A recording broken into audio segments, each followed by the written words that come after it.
Olá, minha igreja amada. Estamos de volta para mais uma aula de Cosmovisão Cristã. Essa vai ser a nossa penúltima aula. E hoje a gente vai falar sobre a queda, né? Dentro da narrativa, da metanarrativa que estamos formando, esse é o segundo ato, né? A gente começou semana passada na criação e agora a gente vai falar como as coisas deram errado, né? Os primeiros dois capítulos de Gênesis, eles são maravilhosos. Deus criou todas as coisas boas, muito boas. E aí a gente tem no terceiro capítulo a desgraça acontecendo. Né? É no terceiro capítulo que vemos a queda. Né? Adão e Eva são tentados por Satanás e desobedecem à ordem de Deus e assim corrompem toda a criação. É importante frisar o caráter abrangente do pecado. Assim como Deus criou todas as coisas, o pecado corrompe todas as coisas. A ordem de toda a criação está quebrada. E agora, quem nos salvará? Eu sei que você já sabe a resposta, mas vamos fingir que não, né? Então vamos lá, vamos conversar sobre pecado hoje. Esse é o segundo ato da grande narrativa que forma a história bíblica, né? E aí é importante a gente analisar a natureza do primeiro pecado para começar. Acho que tem algumas informações interessantes que a gente pode tirar se a gente olhar para o pecado que Adão e Eva cometeram, relatado lá em Gênesis 3. Diz assim, nos versículos 1 a 6. Ora, a serpente era o mais astuto de todos os animais selvagens que o Senhor Deus tinha feito. E ela perguntou à mulher: Foi isto mesmo que Deus disse? Não comam de nenhum fruto das árvores do jardim? Respondeu a mulher serpente: Podemos comer do fruto das árvores do jardim. Mas Deus disse: Não comam do fruto da árvore que está no meio do jardim, nem toquem nele. Do contrário, vocês morrerão. Disse a serpente à mulher: Certamente não morrerão. Deus sabe que no dia em que dele comerem, seus olhos se abrirão e vocês serão como Deus, conhecedores do bem e do mal. Quando a mulher viu que a árvore parecia agradável ao paladar, era atraente aos olhos e, além disso, desejável para dela se obter discernimento, tomou do seu fruto, comeu e deu ao seu marido, que também comeu. O texto descreve a serpente como um animal astuto. Né? Isso sugere que cada passo que a serpente toma em seguida é friamente calculado. E olha só que fatos interessantes que a gente tem aqui nesse relato. A serpente chega para a mulher perguntando: É isso mesmo que Deus disse? Não comam de nenhum fruto de nenhuma árvore do jardim? Ele está exagerando completamente qual foi a ordem de Deus, que era apenas o fruto de uma árvore específica. Né? E a mulher responde também algo muito, muito curioso. Ele fala: não podemos comer da árvore dessa árvore específica. Não podemos comer nem tocar. É isso que a mulher diz, é isso que a Eva diz. Não podemos comer nem tocar. Não comas e não toques. Mas é interessante que Deus não ordena que não se toque. Não há nada na lei que diga que, na lei que Deus deu a Adão, que não se podia tocar na árvore do conhecimento do bem e do mal. Era apenas que não se podia comer. Né? Talvez o exagero da serpente tenha já sugestionado Eva a exagerar também a lei de Deus, né? Enfim, são alguns dados interessantes, isso instiga um pouco a nossa curiosidade, assim, parece que tem alguma coisa aí, né? Mas, de qualquer forma, talvez não sejam informações muito relevantes para tirar conclusões muito evidentes. No entanto, o que vem em seguida é, sim, muito significativo, porque depois dessas coisas, Satanás chega para Eva e fala: certamente não morrerão. Ele nega completamente a palavra de Deus, né? E só depois disso que Eva cede a tentação. Depois que Satanás nega completamente a palavra de Deus e promete que o fruto lhe faria ser igual a Deus. Né? Olha só que interessante está acontecendo aqui. Satanás preferiu dar ouvidos a Satanás. Eva preferiu dar ouvidos a Satanás ao invés de ouvir o seu Criador. Ao invés de ter Deus como o ponto de partida para interpretar a realidade, ela assumiu para si mesma essa posição de ser o ponto de partida. Ela é o ponto de partida. E ela deu ouvidos à serpente por causa disso. A serpente oferece a ela ser igual a Deus. Então ela se coloca no lugar de Deus, porque a tentação foi essa. Né? E ela dá ouvidos à palavra da serpente, ao invés de dar ouvidos à palavra de Deus. É, olha só essa citação de Franklin Ferreira e Alan White no livro Introdução à Teologia Sistemática. Não é só teologia sistemática, não é introdução à teologia sistemática, só teologia sistemática. Diz o seguinte: a essência do primeiro pecado não foi somente a desobediência em si a um mandamento dado por Deus. O pecado original é muito mais profundo do que isso. Na verdade, ele implica uma mudança radical na cosmovisão do homem. Entre as duas posições expostas na discussão de Gênesis 3, o homem escolheu a cosmovisão da serpente. Adão e Eva enfrentaram uma escolha clara. Acreditariam na palavra de Deus, que representava para eles a própria autoridade de Deus, ou elevariam sua própria razão acima da palavra de Deus, a fim de avaliá-la e decidir por si mesmos se seria a verdade ou não. Quem seria a autoridade final? Deus ou o homem? Olha só o dilema que está aqui. Não é apenas a transgressão de uma regrinha. É algo muito mais profundo que isso. E envolve quem você coloca no ponto de partida para interpretar a realidade. Envolve qual palavra é autoridade. Quem tem o poder e o domínio para dar uma palavra de autoridade que vale a pena ser seguida. Né? É isso que está o grande dilema aqui. E aí mais na frente eles dizem uma frase muito interessante. O pecado original era a declaração por parte do homem e da mulher de sua independência da autoridade de Deus. Esse foi o pecado de Adão e Eva. Eles se fizeram independentes. Eles tiraram Deus do seu lugar, que é o ponto de partida para interpretar as coisas que eles viam na realidade. Né? Isso tem tudo a ver com cosmovisão. O pecado deles foi um pecado de cosmovisão. Eles não enxergaram o mundo da forma correta. Eles tiraram Deus do ponto de partida. Né? E aí, então, o pecado entrou no mundo. A desgraça toda entrou no mundo. Né? E aí agora a gente vai falar sobre isso. Já falamos agora sobre a natureza do primeiro pecado, agora a gente vai falar sobre o pecado de forma geral. Né? Importante ressaltar que o mal, ele não é criado por Deus. Deus não cria coisas ruins, Deus não cria o mal. É impossível que isso aconteça porque ele é bom. Né? Ou seja, né, como a gente já falou semana passada, tudo que Deus cria é bom. Nada da sua criação é inerentemente ruim. O mal é uma corrupção do que é bom. Essencialmente, o mal, veja essa ilustração, é como se o mal fosse um buraco. Né? Você tem a parede ali é um objeto em si, né? O mal não é como se fosse uma outra parede ruim. Né? Não é como se fosse isso. Deus cria uma parede boa, vem o mal, é uma outra parede ruim. E aí a gente precisa fazer essa separação entre as paredes boas e as paredes ruins.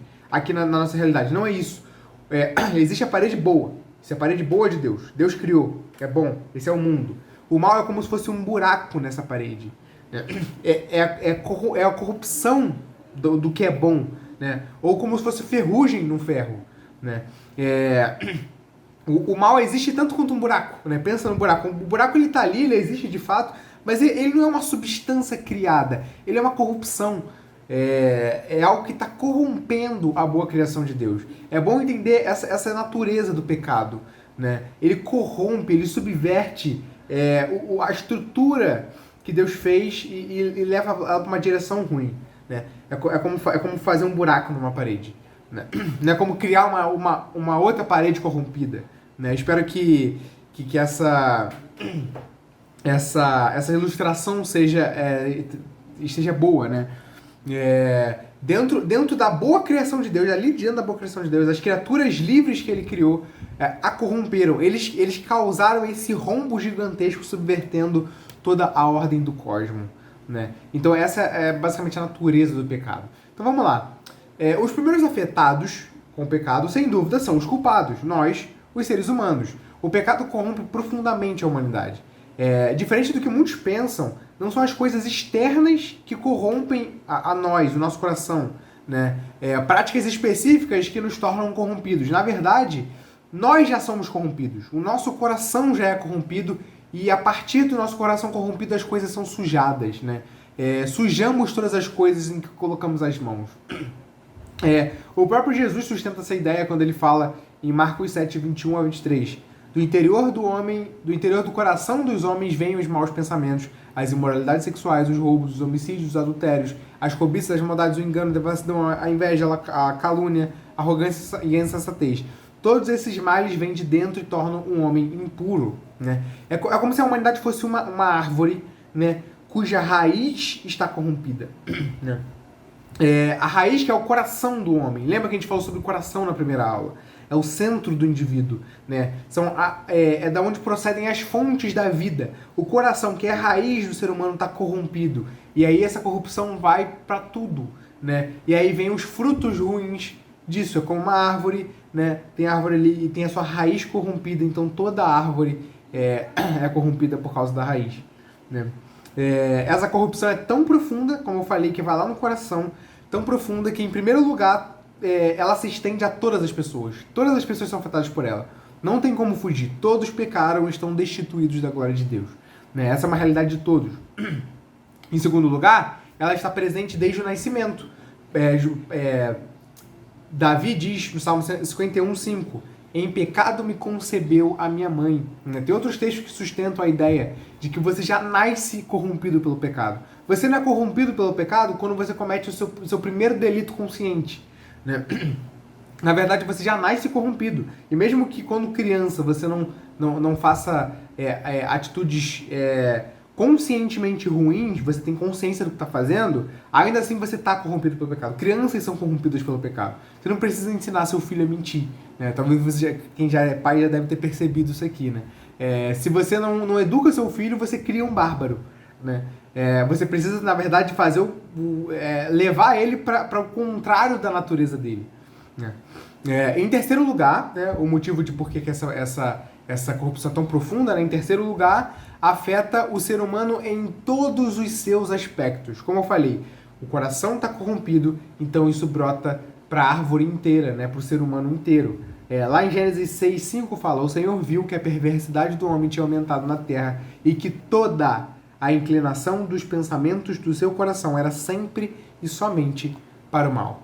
O corpo, os desejos, as vontades, a sexualidade, o vocabulário, as emoções, a mente, o intelecto, a razão, até mesmo as boas obras, as intenções do coração, todas as áreas são corrompidas pelo pecado. Isso é o que a gente chama de depravação total na teologia, né? Não estou dizendo aqui que o ser humano sempre faz todo o mal que é capaz de fazer. Não. A gente vê pessoas aí, por aí que são capazes de fazer coisas boas. O que eu estou falando é que em tudo que o ser humano faz, existe uma centelha de corrupção do pecado, né? O ser humano não consegue fugir disso. Até mesmo quando você vê boas obras, não existe um direcionamento para a glória de Deus por parte dos ímpios, por exemplo, né? O ser humano faz tudo num estado de rebeldia contra Deus, né? Então ele está corrompido em tudo que faz. A depravação total é como se o ser humano, cada aspecto da humanidade, né, sua emoção, sua razão, fosse uma bandeja com vários copos. Aí você tem um copo da mente, o copo da emoção, o copo da vontade, o copo do corpo, da sexualidade, do vocabulário, enfim, vários copos. Essa é a bandeja com vários copos, né? A depravação total não diz que estão todos os copos absolutamente cheios de pecado. Não é isso que eu estou dizendo. Mas, mesmo que seja um pouquinho, todos os copos estão com alguma quantidade de pecado. Essa é a ideia, né? Não tem nenhum copo que fica vazio, né? Todos os copos estão cheios em algum nível de pecado. Talvez não totalmente, mas todos eles em algum nível. Espero que essa ilustração tenha ajudado. Essa é uma triste realidade. E as consequências são trágicas. Não devíamos esperar por menos, uma vez que ao ser humano muita honra foi concedida, né? Como disse Tio Ben, né, para quem lembra do Homem-Aranha, com grandes poderes vem grandes responsabilidades, né? O ser humano foi feito à imagem de Deus. Ele é a criatura mais honrada da criação. E se essa criatura peca, é óbvio que os efeitos são cósmicos, né? O pecado é só tão grave porque o ser humano é tão valioso, é tão glorioso. Por ser a imagem de Deus, o pecado ele acaba sendo grave demais, porque o ser humano ele não é qualquer coisa, né? A primeira coisa que a gente perde é o nosso relacionamento com Deus. Nosso Criador é santo e justo e não tolera o pecado. Abacuque diz: teus olhos são tão puros que não suportam ver o mal, não pode tolerar a maldade. E essa realidade fica bem ilustrada quando Adão se esconde de Deus. Ele peca e se esconde. né? Antes de pecar, eles se encontravam, Deus e homens se encontravam. Mas depois Adão foge da sua presença. É isso que o pecado faz conosco. Nós fugimos da presença de Deus.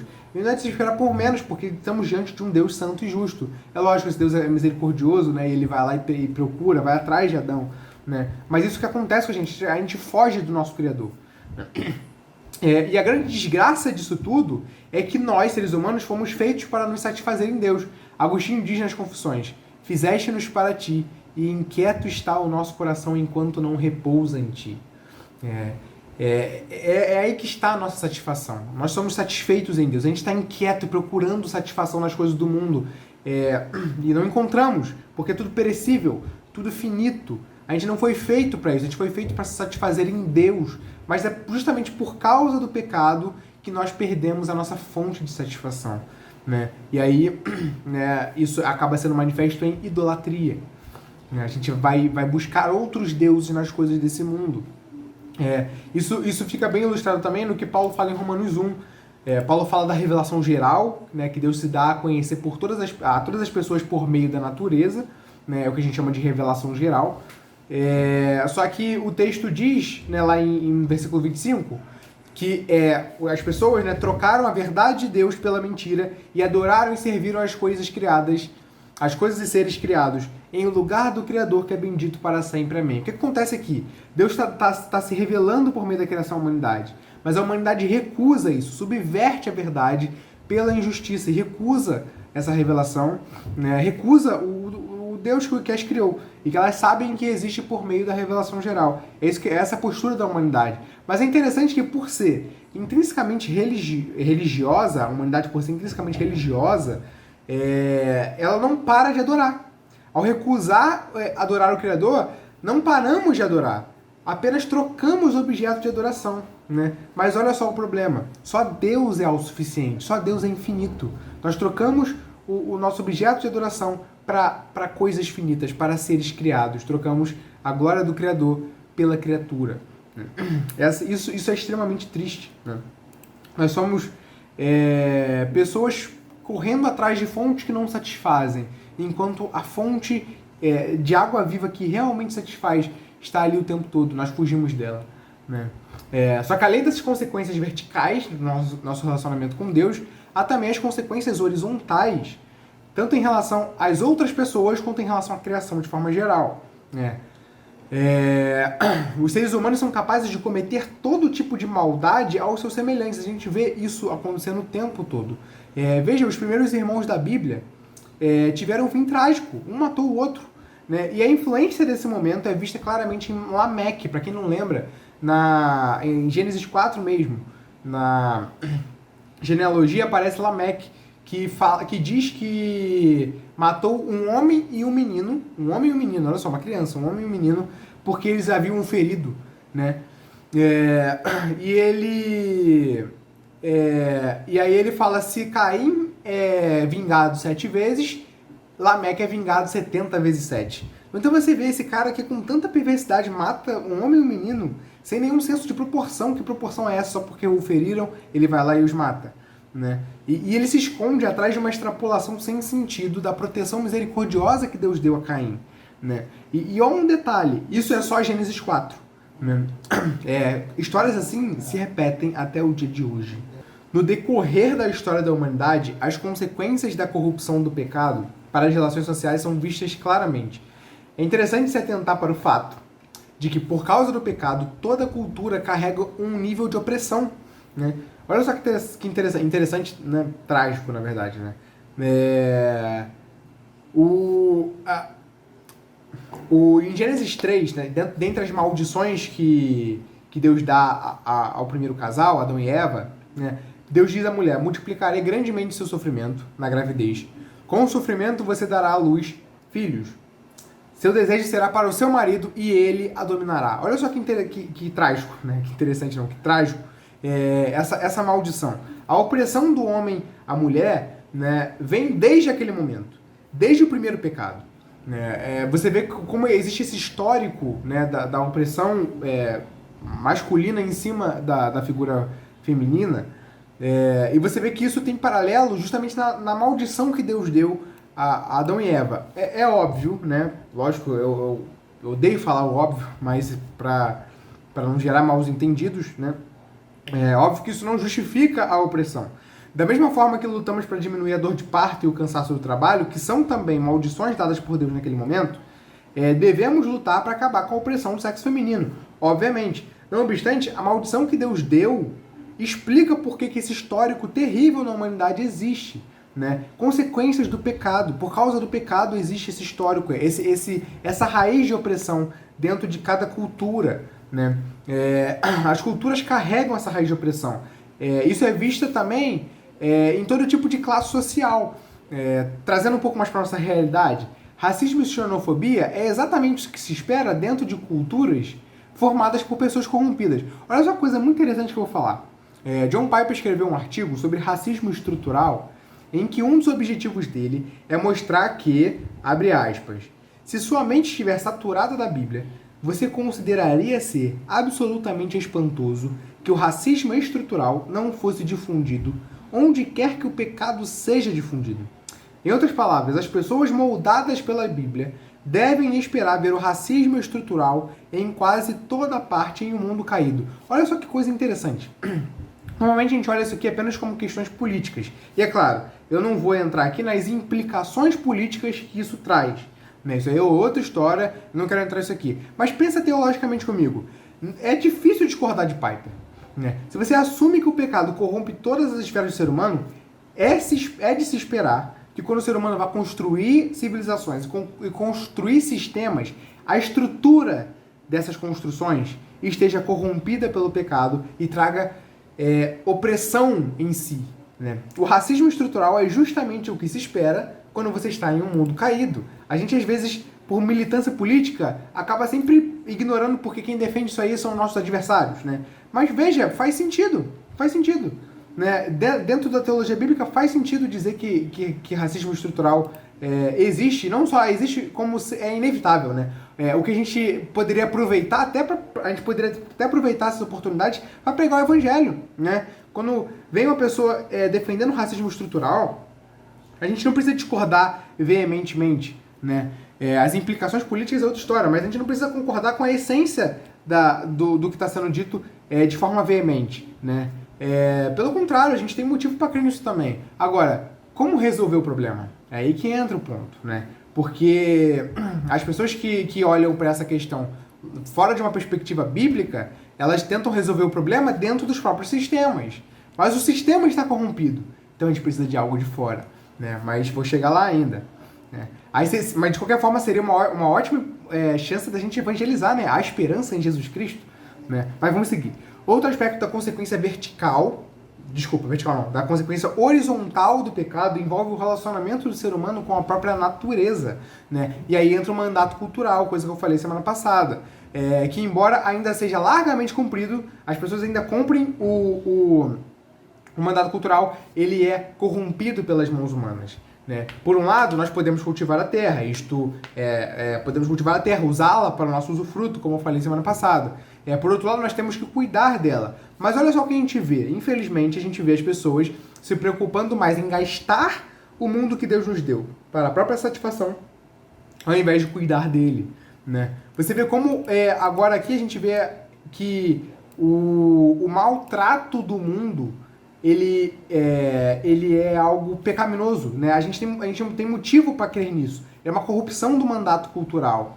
A gente só consegue usar os recursos da natureza da maneira que a gente consegue, diferente de todos os outros animais, porque Deus colocou a nossa imagem e semelhança em nós e nos deu esse mandato cultural. Mas nós corrompemos ele a ponto de usá-lo, de usar uma parte dele sem a outra, né? Usar o cultivo sem valorizar o cuidado. Né? Nós temos que cuidar do meio ambiente. Isso é algo cristão. Há implicações para a ecologia na fé cristã. Olha só como a cosmovisão cristã é realmente totalmente abrangente. Né? E a gente vê o mandato cultural sendo corrompido de várias formas. Vou trazer alguns exemplos aqui. Né? Os recursos audiovisuais que nos dispomos hoje são fantásticos. Né? Deus é louvado por tudo isso, sem dúvida. Né? Faz parte do bom propósito de Deus para a sua criação que a tecnologia evolua e facilite cada vez mais a nossa vida, como a gente falou na aula passada. Né? Porém, essa mesma bênção, que são os recursos audiovisuais, coisa que a gente usa para transmitir os cultos no período que a gente está, né? Essa mesma bênção é usada para produzir pornografia, por exemplo, né? Essa mesma maravilha é usada para produzir conteúdos horríveis nas camadas mais baixas da internet, que é o que a gente chama de Deep Web, para quem não conhece, né? Inúmeros outros exemplos poderiam ser dados, né? A comida é boa, mas nós transformamos em um ídolo e cometemos o pecado da gula. O descanso é bom, mas a preguiça o corrompe, né? O trabalho é bom, mas a lei de Deus ordena que haja pelo menos um dia de descanso. E tem gente que trabalha, o chamado workaholic, né? Tem gente que trabalha de forma desenfreada a ponto de adoecer, né? É uma idolatria do trabalho. O sexo também é bom, mas muitas vezes é praticado no tempo errado e da maneira errada, né? A lista poderia continuar indefinidamente. É importante falar dessa forma para frisar que o problema do mundo não é que ele é dividido em uma parte boa e uma parte ruim. Não, tudo é bom. Porém, as coisas boas que Deus fez podem ser usadas com finalidades ruins. É a diferença que o pastor Heber Campos Júnior, que eu inclusive recomendo muitas palestras dele sobre cosmovisão, é a diferença que ele faz entre estrutura e direção. A estrutura do mundo é bom. Deus criou a estrutura boa. Mas a gente pode pegar essa estrutura e levar ela para uma direção ruim, para uma direção de rebeldia. A direção da estrutura tinha que ser a glória de Deus. A gente pega essa estrutura e leva para a glória de qualquer outra coisa que não o Criador, né? Essa é a tragédia da humanidade. Além disso, a própria criação é corrompida em si, né? Deus ele amaldiçoa a terra quando tá dando as maldições para Adão, né? E fala que ela vai dar fruto com dificuldade, né? Não lembro do texto de forma específica, mas você vê que há uma corrupção da própria criação. Olha só o que diz lá em Romanos 8, 19 a 20. A natureza criada aguarda com grande expectativa que os filhos de Deus sejam revelados, pois ela, a natureza, foi submetida à futilidade, não pela sua própria escolha, mas por causa da vontade daquele que a sujeitou, na esperança de que a própria natureza criada será liberta da escravidão, da decadência em que se encontra para a gloriosa liberdade dos filhos de Deus. Sabemos que toda a natureza criada geme até agora como em dores de parto, né?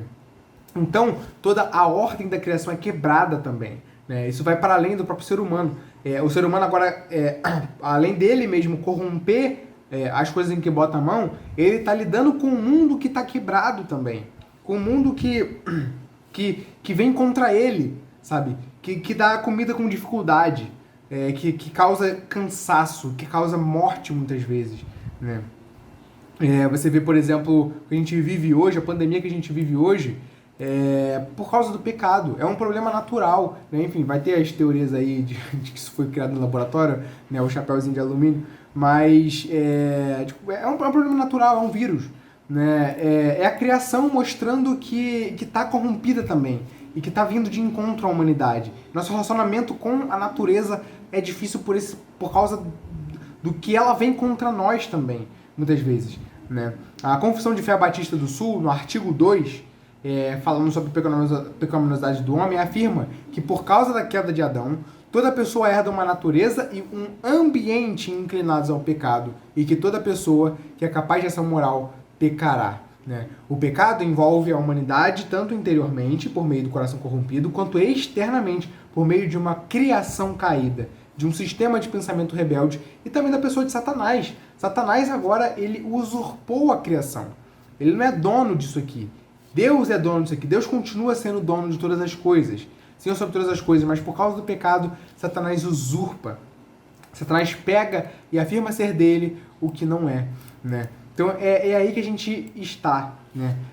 Com o coração corrompido, com um coração inclinado para longe de Deus. Todas as pessoas estão assim. Toda a humanidade está caída, com o coração corrompido e com uma criação que também está quebrada, né? Toda a ordem da criação está quebrada sob o domínio de Satanás. E agora, quem nos salvará? O pecado é o grande problema da nossa realidade. Infelizmente, muitos cristãos influenciados pelo mundo, pelas cosmovisões seculares, esquecem de identificar o problema da humanidade dentro da própria humanidade. Daí a grande importância de entendermos a cosmovisão cristã, de enxergarmos o mundo a partir dessas lentes. outras cosmovisões, por identificarem o problema do mundo em outra coisa que não o próprio ser humano, vão buscar a solução para o problema no lugar errado, né? Você vê, por exemplo, como tanto o marxista, que vê a propriedade como um grande problema, propriedade privada, quanto o anarcocapitalista, que vê a existência do Estado como grande problema, buscarão a solução dentro do próprio mundo caído por meio das próprias mãos humanas terrivelmente sujas. O marxista vai tentar resolver o problema da propriedade privada por meio da revolução. O anarcocapitalista vai tentar resolver o problema do Estado por meio de um mercado absolutamente livre, né? Só que o lance é que você tem seres humanos botando a mão para resolver o problema. Mas seres humanos são corrompidos e sujam tudo que botam as mãos. Óbvio que não funciona, né? É muito curioso como a noção de que alguma coisa está errada é universal, né? Ao mesmo tempo que a noção de que o erro está em mim é quase nula. Isso é muito curioso. Todo mundo sabe que tem alguma coisa errada com o mundo, mas que eu sou o problema ninguém quer admitir, né? Pode sair na rua e fazer esse experimento, perguntar. Dificilmente alguém dirá que está tudo bem, dificilmente alguém dirá que a culpa é própria, né? A culpa é minha, eu sou o pecador da história, né? E aí as pessoas, enfim, nessa busca por redenção desse problema, buscam em lugares errados, né? A política, por exemplo, encontrou a posição de redentora do coração de muitas pessoas, né? Inclusive de cristãos, infelizmente. As pessoas buscam na política a solução dos seus problemas. Elas têm a sua esperança naquele que será eleito, né? Sempre que colocamos a nossa esperança na eleição de um político, esquecemos do que as escrituras têm a nos ensinar sobre a queda. Políticos são pó, são meros homens, e pior do que isso, são homens corrompidos. São homens incapazes de trazer redenção para a humanidade. Não é na política que a gente encontra redenção, não é na política que a gente encontra solução. Outro exemplo que pode ser dado é na educação, né? Quantas vezes a gente já ouviu que a grande solução para os nossos problemas é a educação. Devemos educar as pessoas para formar uma sociedade cada vez mais justa, dizem. Mas isso é um terrível engano, né? Não estou dizendo que a educação é boa, né? Mas a corrupção, ela está no coração do indivíduo desde o nascimento. Quando você educa pessoas, você está educando pessoas que tendem ao pecado. E você pode ter um trabalho de socialização e impedir pessoas de serem grandes bárbaros, né? Grandes assassinos, estupradores, bandidos. Isso pode fazer diferença, né? E ter a sociedade ocidental, por exemplo, não é bárbara. Apesar da gente ver muita maldade na sociedade ocidental, se a gente comparar com algumas sociedades antigas, né?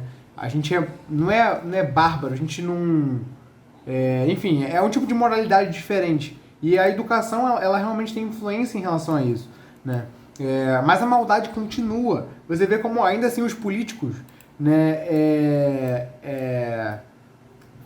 roubam do jeito deles, a seus modos, né? Não nem sempre é com uma pistola na cara, necessariamente, né? Mas existe ali a maldade, existe ali o mal sendo feito a outras pessoas, né? Enfim, de qualquer forma, a educação, mesmo sendo boa, ela não é definitiva. Ela realmente não resolve o problema. A gente não pode buscar o problema dentro da criação, né? Com base em tudo que foi dito, deve estar claro que a humanidade não consegue salvar a si mesma, né? Na verdade, nada dentro do mundo pode servir de solução, já que o próprio mundo está caído, como a gente já falou, né? Nada faz sentido debaixo do sol, fazendo alusão aqui a Eclesiastes, né? Salomão, né? Mas vamos lá, e se olharmos para além do sol? E se a solução vier de fora da realidade criada? E se o próprio Criador, aquele que estabeleceu o plano ideal do que a criação deveria ser, restaurasse a sua criação quebrada para ser o que antes deveria ser, né? A boa notícia, meus irmãos e minhas irmãs, é que em algum lugar acima do sol veio alguém para nos resgatar, né? O Verbo que se fez carne e habitou entre nós, Jesus Cristo, nosso Senhor. Ele é o grande herói dessa história. Aquele que vem de uma terra distante para salvar o mundo. Ele é o nosso verdadeiro rei. Ele é a verdadeira esperança. Como Pedro, João e Tiago no Monte da Transfiguração, depois que apareceu Moisés e Elias, diz lá em Mateus 17:8, que depois que Moisés e Elias vão embora, eles não viram mais ninguém a não ser Jesus, também nós olhemos somente para Ele, para Jesus Cristo como nosso glorioso Salvador e Redentor, né? Ele é o protagonista dessa história. Aquele herói que sai da sua terra natal e sai numa peregrinação para salvar a princesa. Ele é aquele que mata o dragão e salva a princesa, que é a sua igreja, sua amada igreja, né? O túnel estava escuro, não parecia haver saída, mas a luz do mundo brilhou nas trevas e nos deu a solução. O protagonista chegou, nosso grande herói, e abriu o caminho para o próximo capítulo. Ele deu cor à história que parecia caminhar rumo a um final ruim, né? A seguir, na próxima aula, nós veremos com mais detalhes como o nosso Salvador realizou essa maravilhosa obra. Então veremos o próximo ato da metanarrativa cristã, a redenção. É isso, meus irmãos. Espero que tenha abençoado vocês. E até semana que vem na nossa última aula. Deus abençoe a todos.